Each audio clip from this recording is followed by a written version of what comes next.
Good morning, guys. Good morning, you. Yes, I know, I've got her breakfast here. She is in her stable, and I'm not starting this vlog the way I wanted to start this vlog.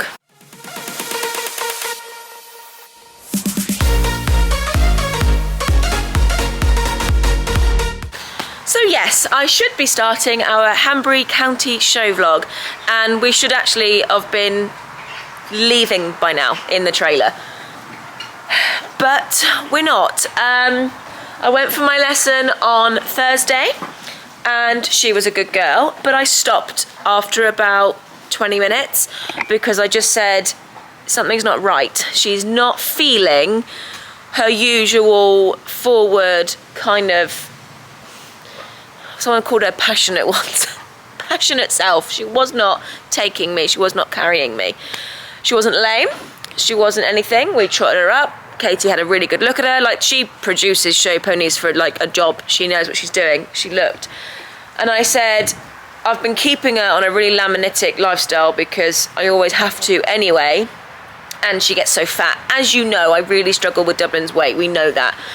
I said, but you know what? I started strip grazing her down a part of her new field last week. And she touched her feet and she went, I can't feel a pulse and I can't feel heat, but maybe she's feeling a little bit lammy. So I brought her home, left her in, and she went out for 5 hours only yesterday during the day, and she came in and her feet were actually slightly warm. One of them was really cold, so the back one was really cold, so I used that as a gauge, and the other three just had a little bit, they were just a little bit warmer. So yeah, we're basically dealing with a small laminitic scare, which is just not ideal. My farrier actually spoke to me when he was last here and said that he had a vet that he was working alongside with another laminitic horse, and that vet had been to a talk where they stated that the scientists were saying that because we're not having seasons anymore, like our seasons are very brash, aren't they?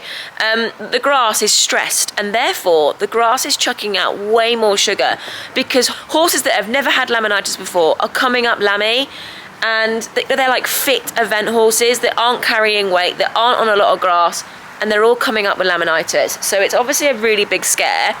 Therefore, I have made the decision to not take her today. I've withdrawn. I'd rather lose 30 quid in entries than make her go around, because she'd run off adrenaline and she'd be fine when she got there, and it doesn't sit comfortable with me. And I'm gutted because she's getting older and I hate to miss shows with her, but in my gut, I couldn't take her. So no, we're gonna go and make you a small little paddock, aren't we? And she's gonna be doing a bit less time out. I'm gonna make her a much smaller paddock in the bear area so she can still go out at night, because the flies in the day wind her up too much. But she'll be coming in during the day, and I'm just gonna see how that goes for a week, see if it makes an improvement.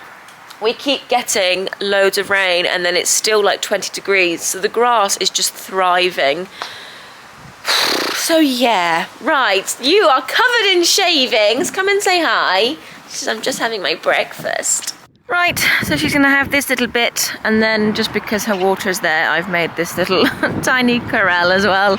So that is her for a week or so until I can work out whether or not to strip graze it. This is actually being resprayed for the ragwort again, because at that end it did not kill the ragwort. This field's perfect, but the problem is the wedding is there, and if she's not in this field when the wedding's on, she's going to pace up and down this fence line because she's going to want to talk to everybody.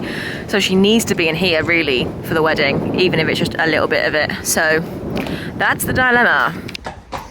Right, it is 2 hours later. It is 12:30. I'm obviously going out. I don't look like this on the yard all the time, but I have brought Dubs in. She's been in that little paddock for 2 hours. But basically, I want her to be able to stay out overnight. It's just way better for her. The paddock I've made her really doesn't have any grass at all.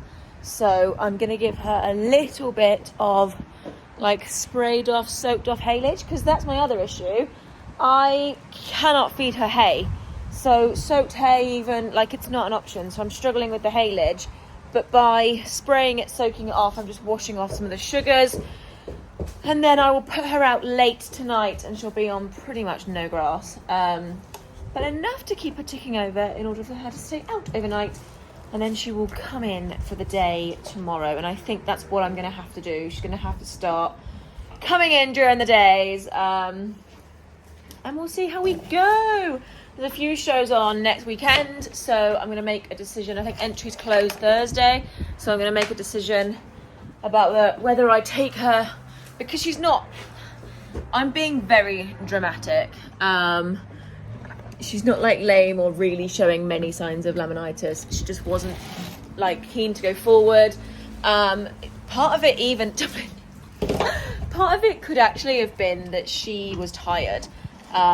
She's not been coming in for naps and things like that, but there is just that very mild bit of heat in her feet that I'm just not overly happy about. So yeah, this is the process, but I can't do this one-handed. Hang on. Okay. Oh, happy bunny. She's got a bit of food. She's going to stay in. She laid in her poo last night. Like, that's disgusting. But yeah, going forward, we're going to have a little bit of a laminitic lifestyle, even more so than I had been doing previously. I just actually would rather this rain go away and we end up with a summer where the grass dries out and we have no grass, because that suits me perfectly. But yeah, I will catch up with you a bit later on. Hi guys, it is now Tuesday.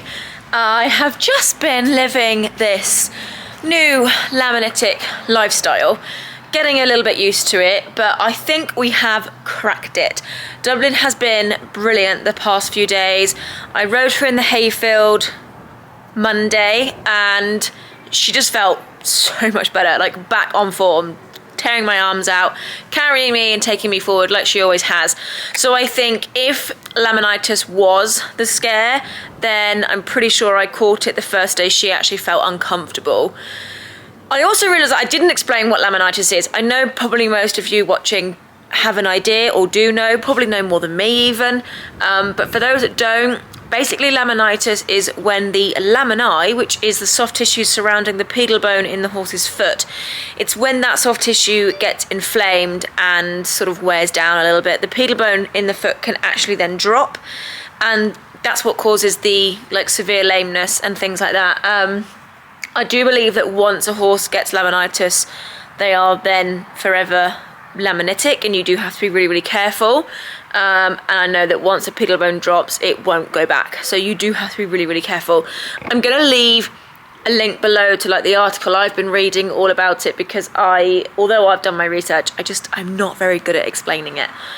So yeah, she came in today like normal. The routine now is that I am bringing her in during the day or in the morning for a minimum of like sort of 3 to 4 hours to get her off the grass, and then she goes back out and she's staying out overnight. She doesn't want to be in during the nice weather, and I get that, that's fine.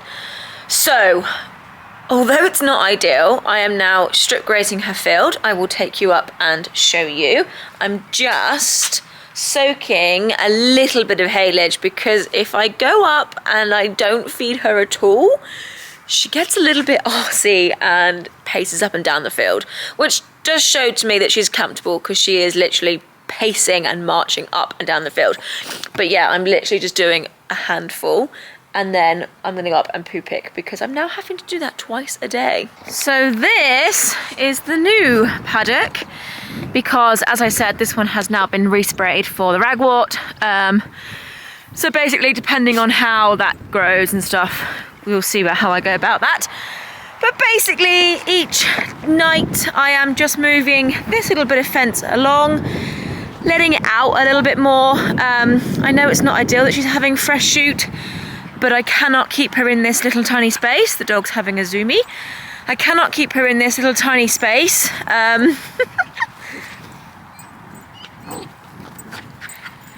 So it does have to get bigger. So alongside her coming in during the day for a few hours, it's working. Her feet haven't been hot, she's still had no pulse, and she's obviously a lot more comfortable. So yeah, I'm really, really pleased. The dog is going mad. So yeah, she's looking really good, and do you know what? She's also looking fluffy. It's been colder, it's dropping down to 9 tonight. I'm leaving her naked because I kind of want some of that, you know, belly to go. But I'm really thinking I'm going to have to clip her for Equifest. So many people have clipped this summer because their horses are fluffier than normal. So yeah, that's really not ideal. But no, she is enjoying the fresh shoots of grass, annoyingly. But it's keeping her a little bit happy. The space is getting a little bit bigger. And we seem to be managing it okay. So yeah, really not the vlog I wanted to be bringing you. I've decided I'm not going to take her to a show next Saturday. I'm actually going to go and meet up with my friend at Kelso Hill. Kelso? I don't know how you pronounce it. I call it Kelso Hill. But they've got like a gallops and a farm ride and arenas. So we're going to just see how she's feeling and what we do, but probably go and take her out because then I'm really, really busy for the next couple of weekends. And then we have Equifest. And I've already entered 7 classes for Equifest over the week. So I can't actually really afford to enter anymore. There's no point going and qualifying for anything. So that is the plan. So yeah, thank you for sticking with us. It's just what it is. It's horses, aren't they? They always like to throw a curveball in our plans. So hopefully next week when I see you, it's something a little bit more exciting. So I'll see you then. Bye guys.